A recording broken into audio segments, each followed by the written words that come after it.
नमस्कार, स्वागत है आप सभी का। आप देख रहे हैं टीएनआर न्यूज का खास कार्यक्रम तुहर पाशा तुहर सवाल और मैं हूं आपके साथ में राकेश निर्मलकर। राजधानी रायपुर के 70 वार्डों पर यह हमारा कार्यक्रम चल रहा है, तुहर पाशा तुहर सवाल। और इसी क्रम में हम आए हैं ward number 40 Thakur Pyarelal ward जिसका नाम है, और यहाँ से वर्तमान में कांग्रेस पार्टी के पार्षद हैं ज्ञानेश शर्मा जी, वही हमारे साथ हैं। क्या कुछ कार्य जो उनके कार्यकाल है उसमें कामकाज हुए हैं और कितना उनका आगे को लेकर प्लान है, इन सब पर बातचीत करेंगे। मेरे साथ हैं ज्ञानेश शर्मा जी। सर, बहुत बहुत स्वागत है आपका हमारे इस खास कार्यक्रम में। नमस्कार राकेश भाई।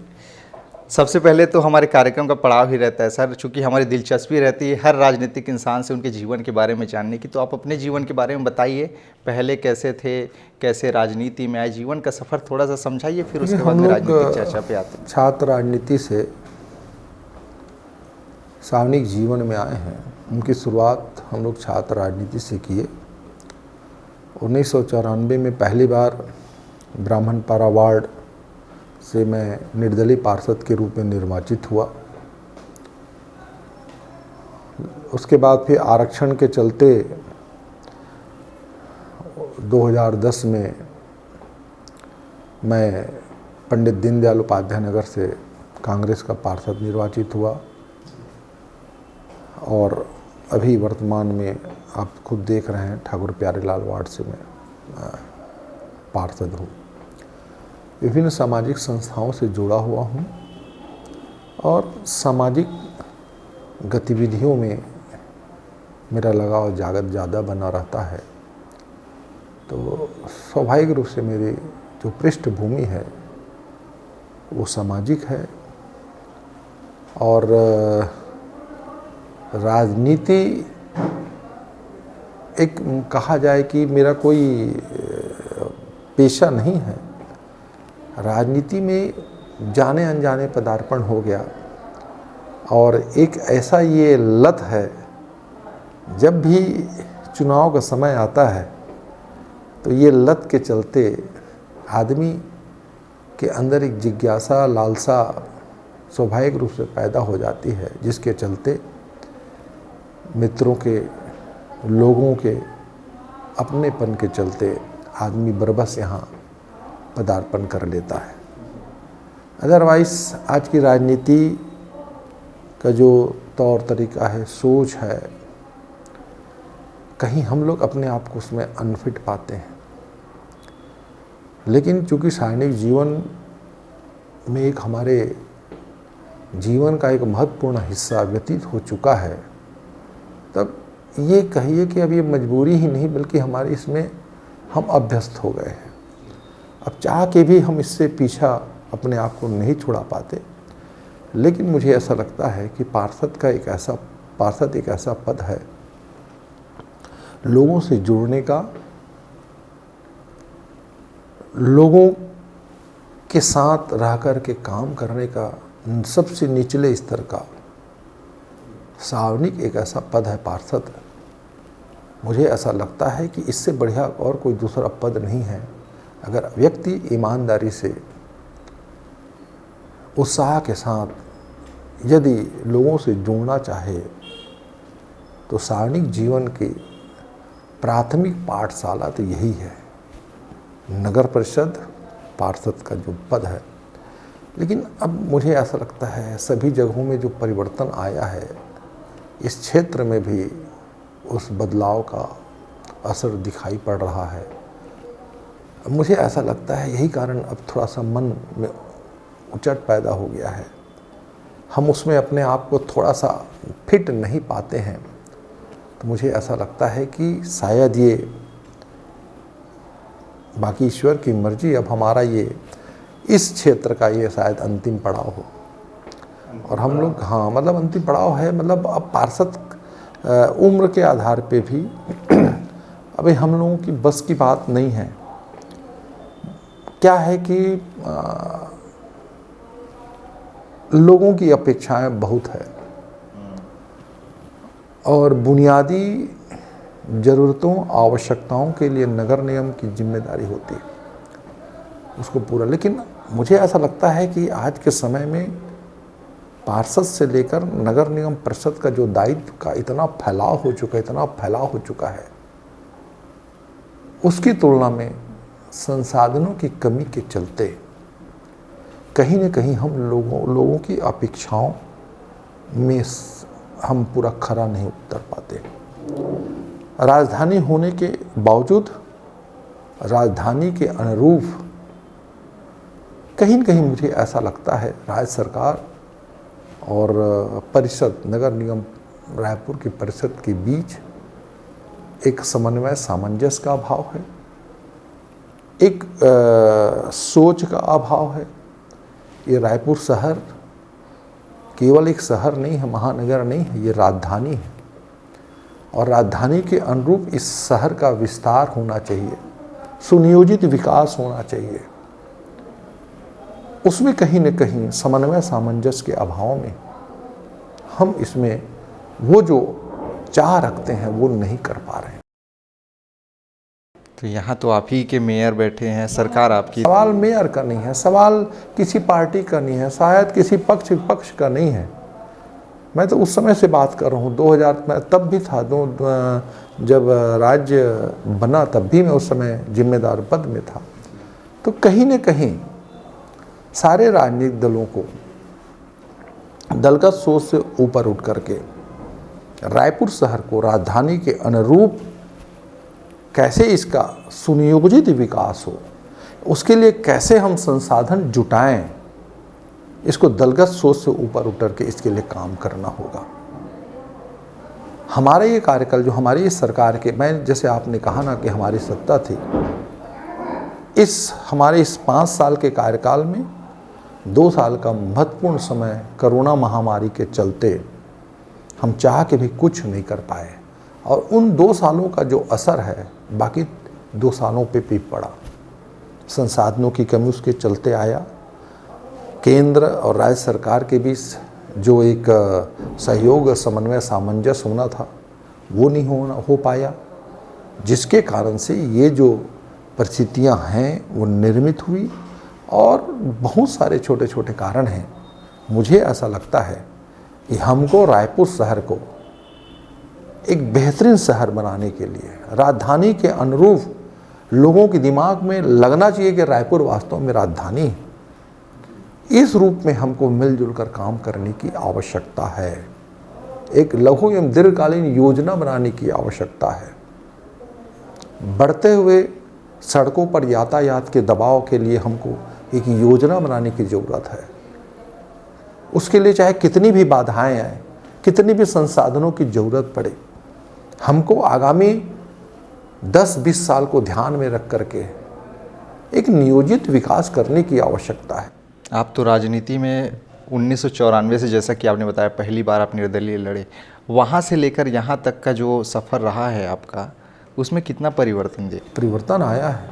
हर क्षेत्र में परिवर्तन है। ऐसा भी नहीं कि मैं ये भी नहीं कहूँगा कि विकास नहीं हुआ है। रायपुर का स्वरूप बदला है। बाहर से जो लोग 10 साल बाद रायपुर को आएंगे तो शायद उसको पहचानने में तकलीफ भी हो, लेकिन चूंकि हम यहाँ के मूल बासिंदे हैं और हम लोग अपनी बचपना इन सड़कों में गुजारी है और हम एक सपना देखा करते थे कि रायपुर शहर को एक जब राजधानी बना, छत्तीसगढ़ राज्य बना और छत्तीसगढ़ राज्य की राजधानी के रूप में जब रायपुर को बनाया गया तो हमारे मन में उस उम्र में भी एक तमन्ना, अपेक्षाएं हुआ करती थी कि रायपुर को इस ढंग से बनना चाहिए, इस ढंग से उसका सुनियोजित विकास होना चाहिए। तो वो जो, जैसे एक छोटा सा उदाहरण देता हूं मैं, तात्यापारा से लेकर के शारदा चौक तक की मुश्किल से 500 मीटर की जो चौड़ीकरण का काम आज 15 साल से पेंडिंग है। ये काम, ये मैंने छोटा सा उदाहरण दिया ना, वो हमारे रायपुर शहर की लाइफ लाइन है। वहाँ पे यातायात का कितना ज़बरदस्त दबाव बनता है प्रतिदिन। उस चौड़ीकरण की प्रक्रियाओं के रुकावट के चलते उस पूरे क्षेत्र का विकास रुक गया है। क्या किया जाना? आप तो PWD के अध्यक्ष भी हैं। देखिए, राज्य सरकार के पीडब्ल्यूडी और नगर निगम के पीडब्ल्यूडी के विभाग मतलब उसकी जिम्मेदारियों में बहुत ज़मीन आसमान का अंतर कुछ तो योजनाएं बताते होंगे, आइडियाज़ बताते होंगे। हम लोग बनाते हैं, लेकिन हमारे पास उसको इम्प्लीमेंट करने का पावर नहीं है। हमको हर चीज़ के लिए संसाधन चाहिए, और हर संसाधन के लिए हमको राज्य सरकार की ओर, केंद्र सरकार की ओर देखना पड़ता है। हम अपनी मर्जी से कुछ नहीं कर सकते। नगर निगम के आय के संसाधनों का लगभग 90% हिस्सा केवल इस्टेब्लिशमेंट में खर्च हो जाता है। विकास कार्य के लिए आपको राज्य सरकार और केंद्र सरकार के प्रति उसके पर निर्भर रहना पड़ता है।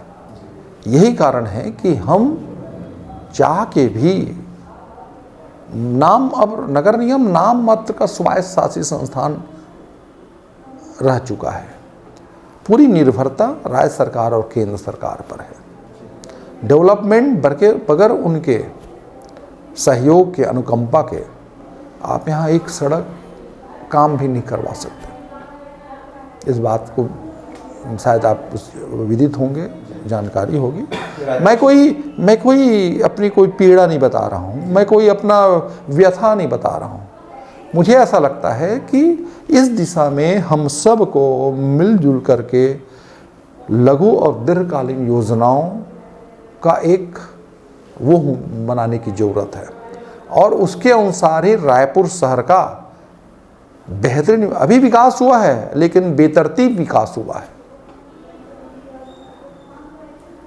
हमारी प्राथमिकताओं का निर्धारण होना चाहिए। अगर आज के समय में भी रायपुर के एक मूसलाधार बारिश में यदि हम सड़कों में 1-1 फीट पानी अगर हम देखते हैं, तो कहीं ना कहीं हमारे खर्च हो रहे हैं। अगर वो सुनियोजित विकास होता, सबसे पहले हम रायपुर शहर के आउटर में बड़े बड़े नालों का निर्माण करते, तो हमारी नालियों का पानी उस नालों के माध्यम से बह करके चला जाता। ये सब चीज़ की कमी कहीं न कहीं है, और इस पर मिलजुल कर ध्यान देने की आवश्यकता है, संसाधन लाने की ज़रूरत है, और उस पर काम करने की आवश्यकता है। रायपुर शहर के विकास की बात हो रही है, तो यहाँ पर हर लोगों तक जो योजनाएं पहुँचनी चाहिए सर, उसी पर आते हैं। आपके वार्ड से शुरुआत करते हैं। आपके यहाँ ऐसे कई मोहल्ले हैं, कई तबके के लोग रहते हैं, आवास योजना का लाभ मिल रहा है लोगों को? मैंने लगभग अपने कार्यकाल में 200 से ज़्यादा लोगों को इस आवास योजना का लाभ पहुंचाया है। पट्टे की बात आती है, बहुत सारे पट्टे पेंडिंग है। हमने कुछ देर पहले बातचीत की सभापति महोदय से, तो उन्होंने भी कहा कि कुछ कारण से रुका हुआ है। आप क्या कहेंगे? मुझे ऐसा लगता है कि देखिए, ये एक राजनीतिक कारण है पट्टा। मेरा ऐसा आकलन है, जब बहुत सारी योजनाएं बनी हुई हैं, चाहे उसके लिए आप प्रधानमंत्री आवास योजना लो, किसके लिए है वो योजना? क्या आप उसको, मैं पट्टे के खिलाफ नहीं हूं। ये राज्य सरकार, केंद्र सरकार जो योजनाएं बनाती है, किसके लिए बनाती हैं? उसका हितग्राही कौन है? अंततः वही लोग हैं ना, जिनके लिए आप पट्टे की बात कर रहे हैं। तो ये सरकार क्यों योजना बनाती है उनके लिए, और यदि इन योजनाओं का क्रियान्वयन वहाँ होना है, उनके लिए होना है, तो फिर बाकी सारी बातें बेमानी हैं। यदि किसी 200 झुग्गी, उनको केवल हम झुग्गी झोपड़ी में ही रखना चाहते हैं क्या? आज राज्य सरकार और केंद्र सरकार के पास इन गरीब तबके के लोगों के लिए बहुत सारी आवास की योजनाएं हैं, और उसके प्रति सरकार की मंशा भी है कि इन लोगों को भी उस नारकी जीवन से, जो झुग्गी झोपड़ी और उसमें जो रहते हैं, उनके कारण उनकी जो जीवन का जो स्तर है वो बहुत तकलीफदेह होता है, उससे मुक्ति दिलाने के लिए तो योजनाएं बनी है ना। तो वहाँ पे हमको बिल्कुल एक सकारात्मक सोच के साथ काम करना है, उनको विश्वास में लेकर के बताना, ये योजना केंद्र सरकार ने, राज्य सरकार ने आपके लिए बनाया है, तो आपको थोड़ा सहयोग करना पड़ेगा। और हम इस जगह उस बेहतरीन योजना का क्रियान्वयन करके उस बेहतरीन व्यवस्था में आपको वहाँ पे शामिल करना चाहते हैं। लेकिन फिर भी अड़चनें आती हैं सर, बाधा कहाँ हो जाती है? ये सोच का अभाव है, समन्वय का अभाव है, सामंजस्य की कमी, जिसके कारण ये परिस्थिति निर्मित होता है। मैंने कहा ना आपको पूरी सरकार को, प्रशासन को मिलजुल करके पूरे रायपुर महानगर के लिए दीर्घकालीन और लघु दोनों योजनाओं बनाने की आवश्यकता है और उसको समयबद्ध तरीके से उस पर ईमानदारी के साथ काम करने की आवश्यकता है। केवल मास्टर प्लान हर साल आप बना लोगे, उससे क्या फ़र्क पड़ता है? उसका कितना हिस्सा, कितना परसेंटेज आप ईमानदारी से क्रियान्वित करते हो, ये महत्वपूर्ण है। आपने बता दिया यहाँ पे रोड निकलेगा, 50 साल हो गए, आप वहाँ पे रोड का निर्माण नहीं कर सकते, आबादी बढ़ती जा रही है, यातायात का दबाव बढ़ते जा रहा है, तभी तो आपने मास्टर प्लान में वहाँ पे रोड इंगित किया है। वो रोड बन सका क्या? ये सब चीज़ों पे हम सबको न केवल ध्यान देने की ज़रूरत है, बल्कि उसमें ईमानदारी से काम करने की ज़रूरत है। गरीबों को जो राशन मिल रहा है सर, आपके वार्ड में लाभार्थी हैं इसके? हाँ, मुझे नहीं लगता कि मेरे वार्ड में किसी भी हितग्राहियों को इस संदर्भ में कोई तकलीफ हुई। हाँ, कोई तकनीकी प्रॉब्लम आ जाता है, कभी कभी राशन दुकानधारी कुछ बदमाशी करते हैं, उसके चलते ये समस्याएं हो सकती हैं, ये यदा-कदा है। लेकिन जहाँ तक जो भी कभी कई बार क्या होता है, वो थंब का वो नहीं मिल पाता है, बहुत सारे ऐसे तकनीकी कारण हैं, लेकिन उसका निराकरण हो जाता है। आज तक मेरी जानकारी में ये समस्याएं बहुत ज़्यादा मेरे वार्ड में नहीं, यदा-कदा है। अभी आपके कार्यकाल में कितने कार्ड आपने बनाए? जो मैं इसको गिनती में नहीं रखा हूँ, मुझे ऐसा लगता है कि ये हमारी उपलब्धि नहीं है, ये हमारी जिम्मेदारी है ना। उपलब्धि को लोग आकलन करके रखते हैं, उसको गणना करके रखते हैं, जो हमारी जिम्मेदारी होती है ना, उसको हमको करना पड़ता है। मेरे वार्ड में अभी 3 दुकान हैं राशन के, और कुछ अभी तो वो दुकानों का भी ऐसा है कि आप कहीं से भी आप ले सकते हैं, लेकिन अभी 3 दुकान है मेरे यहाँ। साफ़ सफाई को लेकर बहुत बातें होती है, वो तो नित्य निरंतर के काम ज़रूर हैं, लेकिन यहाँ पे कई वार्डों में जब हम लोग घूमे ना, तो बहुत से पार्षदों की शिकायत रही कि हमारे यहाँ कर्मचारी नहीं, वार्ड बड़ा है, कर्मचारी कम है, इसीलिए नहीं हो पा रहा है। कुछ लोग कहते हैं कि यहाँ पे लोग जिम्मेदार हैं, लोगों को आगे आना चाहिए इन सब चीज़ों के लिए। आप क्या कहेंगे? देखिए, निश्चित इसमें हम भी बराबर के भागीदार हैं, जिम्मेदार हैं, पब्लिक भी बराबर की जिम्मेदार है। सफाई कर्मचारी को कमी तो है, लेकिन वो बहुत बड़ा बहाना नहीं है। पहले डोर टू डोर कलेक्शन नहीं हुआ करता था, कर्मचारियों की संख्या, सफाई कर्मचारियों की संख्या उतनी छुआ करती थी, उतने ही कर्मचारी सफाई करते थे। तब भी ऐसी नहीं कि उस समय कोई हम उसको एकदम नीट एंड क्लीन वार्ड बना कर रख देते थे। वो तो आज सफाई किए, फिर उसको आपको 8 दिन बाद फिर वही दबाव बना रहता है। ये तो निरंतर चलने वाली प्रक्रिया है।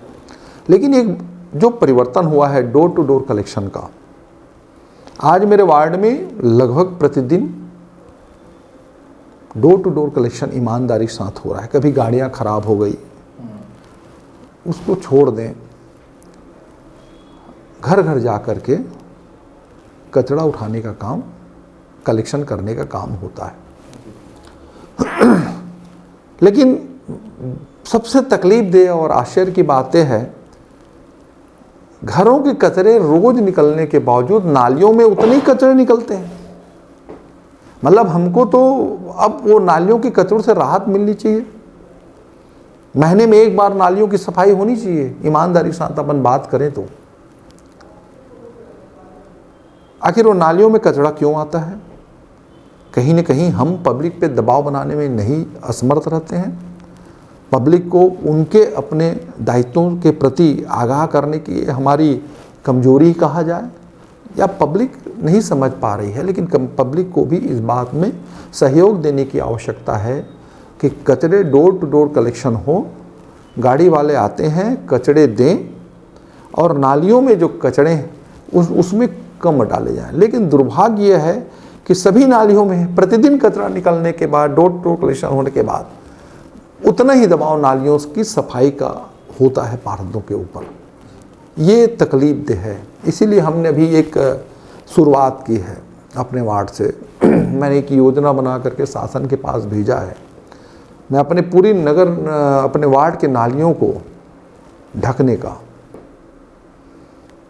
और बीच बीच में सफाई के लिए चेंबर बनाने का एक अच्छे तरीके से तो ये अगर कहीं पैसा मिल जाता है तो वो काम मेरे वार्ड के 80% क्षेत्रों में मैं नगर निगम को कवर कर दूंगा, नालियों को कवर कर एक दूंगा। जो शिकायत लोगों की रही कि एंटी लार्वा और ये जो फॉगिंग मशीन है ये नहीं आती है, क्या सही है कि नहीं चलता है? लेकिन एक बात बता दूं, मेरा वार्ड जो है 3 किलोमीटर लंबा है, 22,000 की आबादी वाला वार्ड है, और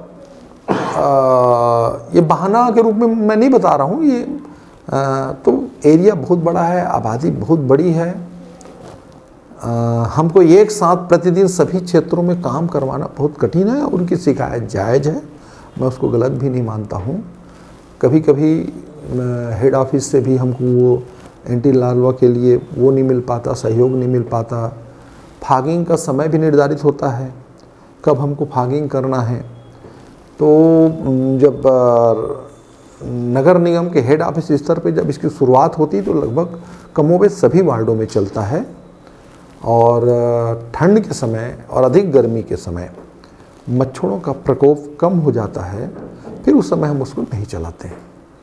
1600 करोड़ से भी ज़्यादा का बजट अब हर साल लगभग बजट बढ़ता जा रहा है नगर निगम में, लेकिन बावजूद इसके जो कई सारी चीज़ें हैं जो लोगों को मिलनी चाहिए, मूलभूत चीज़ें, उससे मयस्सर आज भी हैं। सर क्या लगता है इसको लेकर, क्या कारण हो सकता है? मैं इसको 2 भाग में इसका उत्तर देना चाहूँगा। ऐसा नहीं है, रायपुर शहर में लगभग छत्तीसगढ़ राज्य बनने के बाद नाली और सड़कों की कहीं कोई तकलीफ या परेशानी या शिकायत कभी नहीं रही है। अब नए नए कॉलोनियाँ बन रही हैं, आउटर में ये परेशानी हो सकती है। अभी परेशानी तो केवल ये जो अमृत मिशन योजना, हाँ मैं आने वाला था उसी पे, जो गड्ढा खोदने का काम हुआ, मैं तो मानता हूँ कि अमृत मिशन योजना को अनप्लान्ड वे में लागू करने के कारण ये तकलीफी हुई।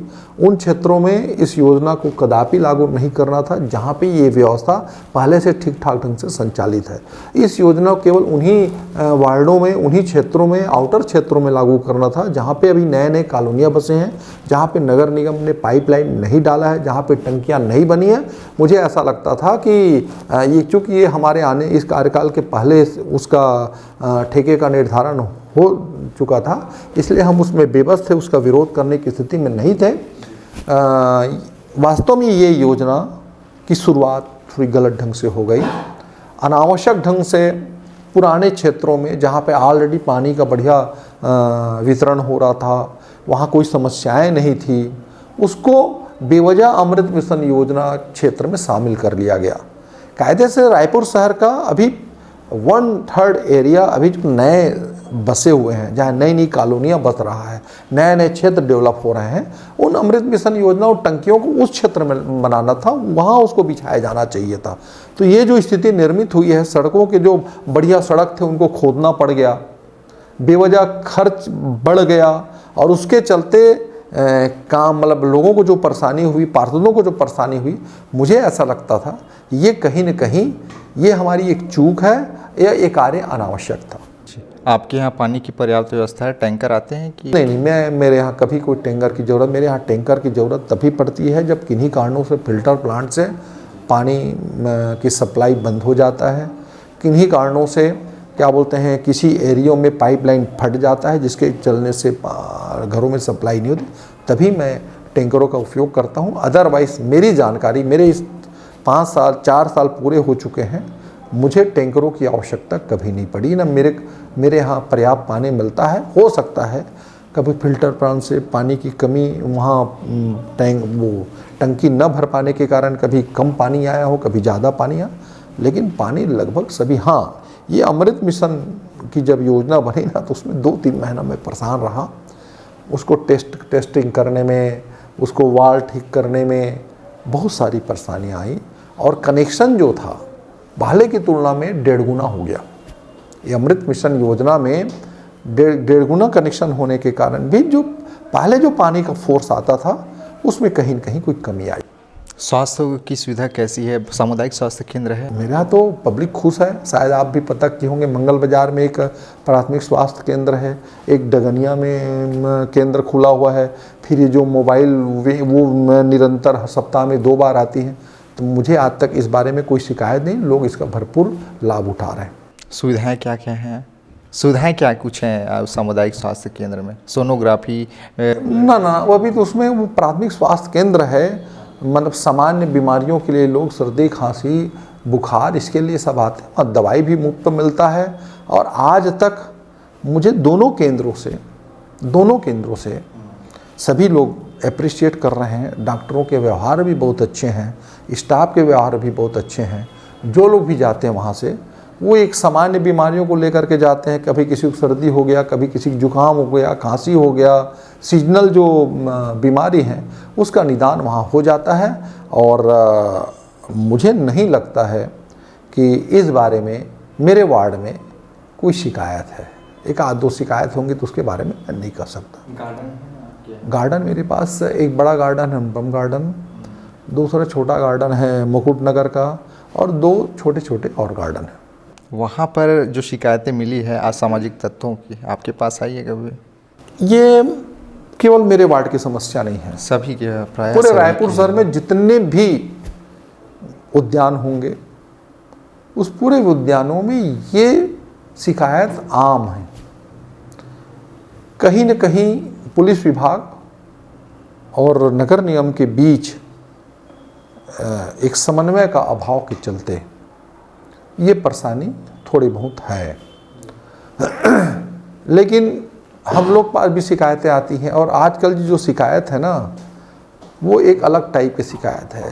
ये सब आजकल के जो नए जनरेशन का जो वो वाली शिकायत ज़्यादा है ना। अब वो थोड़ा सा उसके लिए पब्लिक को भी थोड़ा दबाव बनाते हैं, वो लोग भी उसको दूर करते हैं। हमारे पास शिकायत आती है तो हम उन लोग को समझा बुझा करके सार्वजनिक जगह है, यहाँ आप इस प्रकार की हरकतें न करें, हम लोग करते हैं। लेकिन मुझे ऐसा लगता है कि कमोबेश पूरे रायपुर महानगर के उद्यानों सार्वजनिक जगहों की ये शिकायत आम है। जी, आपके यहाँ पेट्रोलिंग होती है पुलिस की? होती है, जो सुविधा है, जो नंबर है उसमें डायल करो तो बराबर आ जाते हैं।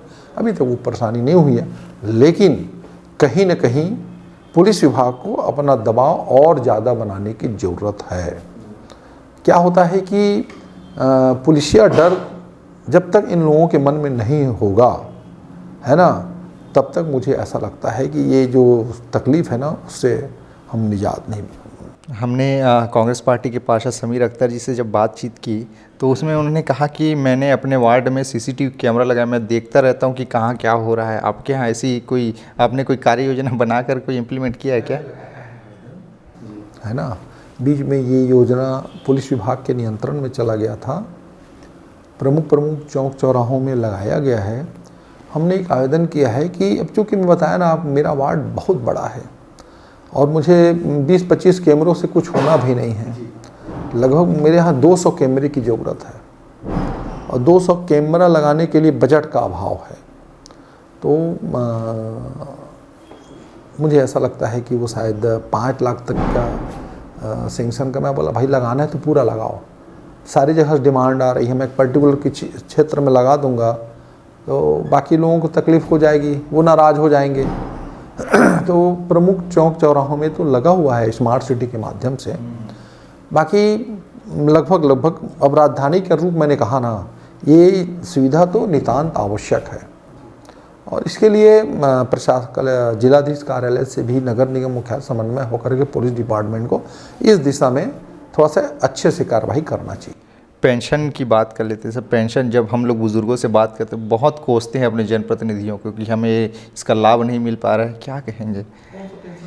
ये जो निराश्रित पेंशन मिलता है बुज़ुर्गों को, इसको ज़रा समझा दीजिए, क्योंकि लोग समझना चाहते हैं इस चीज़ को कि आखिरकार क्यों उनको नहीं मिल रहा है। नहीं, मेरे यहाँ ऐसा एक भी शिकायत नहीं है, और निराश्रित की शिकायत, उनकी शिकायत दूसरे टाइप की, शायद उसको आप समझ नहीं पाए होंगे।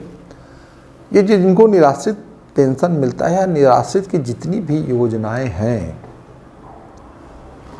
उस सब की पात्रता के लिए गरीबी रेखा के सर्वे लिस्ट में उसका नाम होना अनिवार्य है। है ना। अब उसमें भी 2007-2011 का बहुत लफड़ा है। हम लोगों ने कई बार इस परिप्रेक्ष्य में सामान्य सभा में भी MIC के माध्यम से भी हमने ऊपर राज्य सरकार को भेजा है।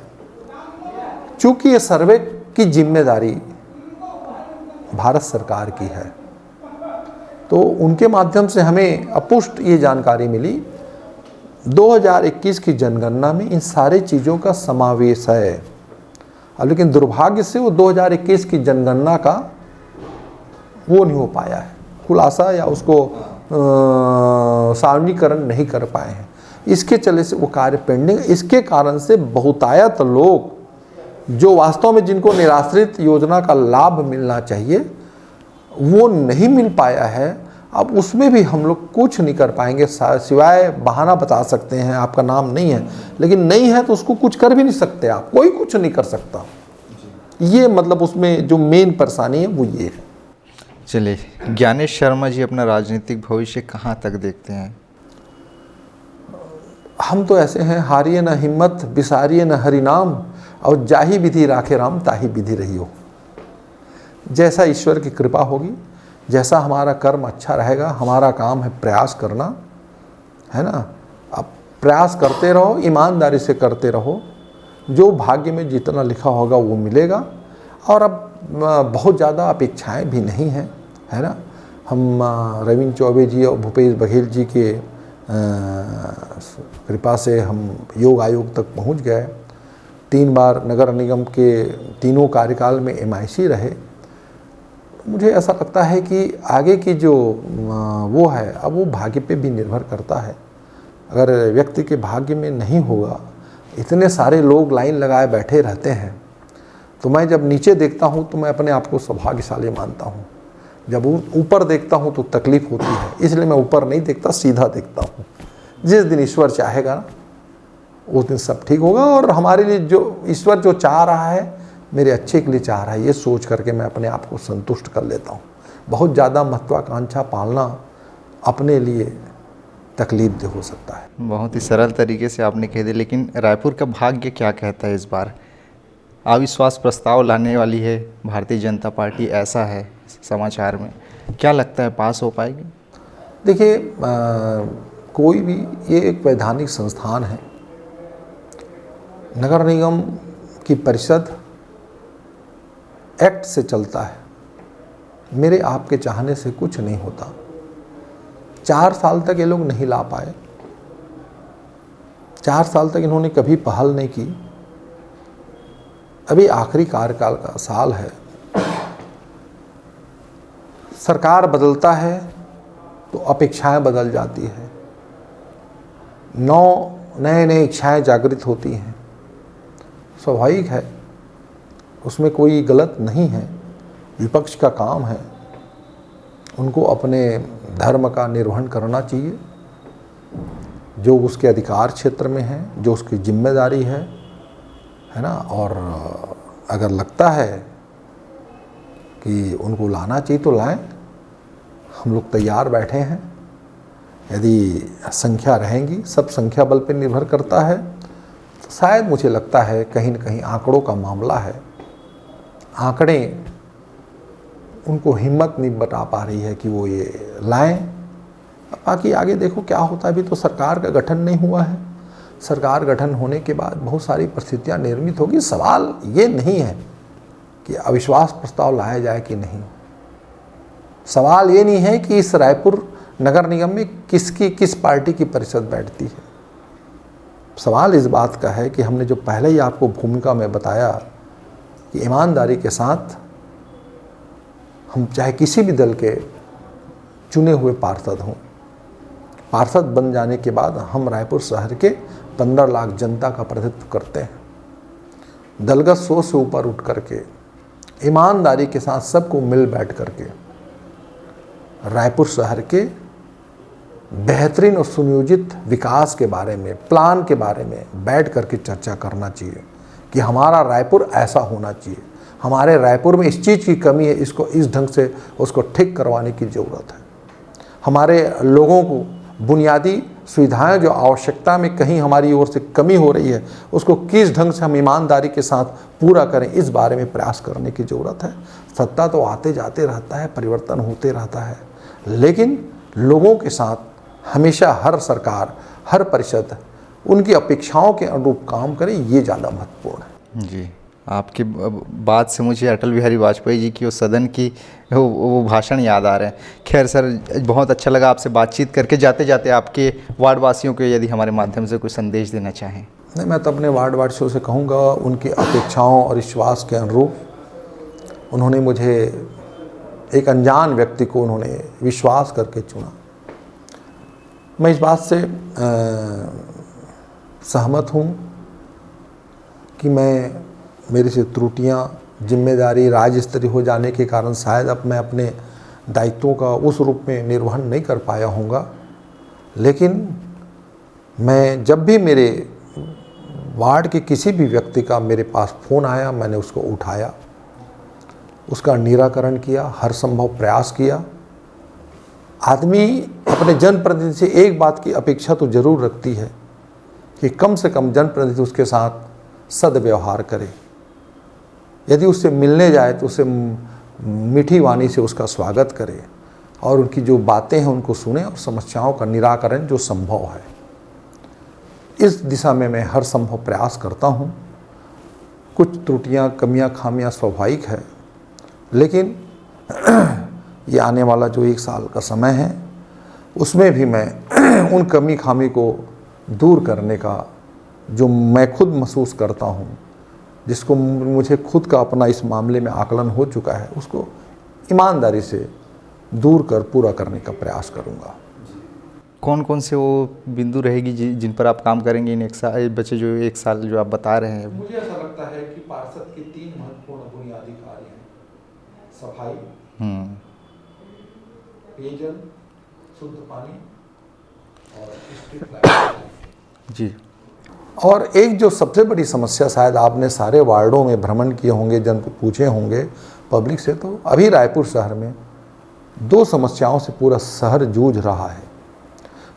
एक है आवारा कुत्ता और आवारा सांडों की संख्या बेतहाशा वृद्धि हो गई, बढ़ गई है।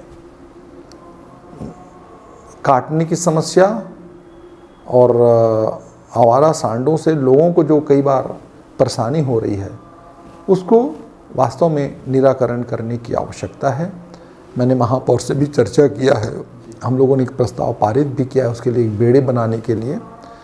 तो इस दिशा में भी मैं चाहूँगा कि ईमानदारी से पहल करके, और विशेष रूप से मेरे वार्ड में 2 बड़े बाज़ार लगते हैं, जिसके कारण भी ये सांडों की संख्या बढ़ गई है। जो सब्जी फेंका करते हैं बचा खुचा, उसके कारण आसपास के सांड इकट्ठा हो जाते हैं।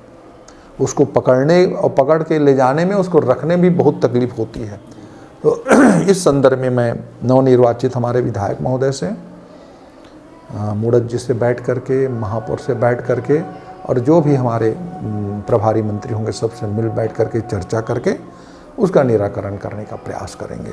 बहुत बहुत धन्यवाद सर। आपने सुना ठाकुर प्यारेलाल वार्ड नंबर 40 रायपुर के ज्ञानेश शर्मा जी, जहां से पार्षद है कांग्रेस पार्टी के, जिनका कहना है कि उन्होंने जो काम किए हैं बहुत अच्छा रहा है, इनका कार्यकाल, लंबा राजनीतिक अनुभव इनका रहा है। साथ ही साथ अपने कुछ गलतियों को भी ये स्वीकारते नज़र आ रहे हैं और आने वाले भविष्य को लेकर ये आश्वस्त है कि जो भी किस्मत में लिखा होगा, भाग्य में लिखा होगा, वो होगा।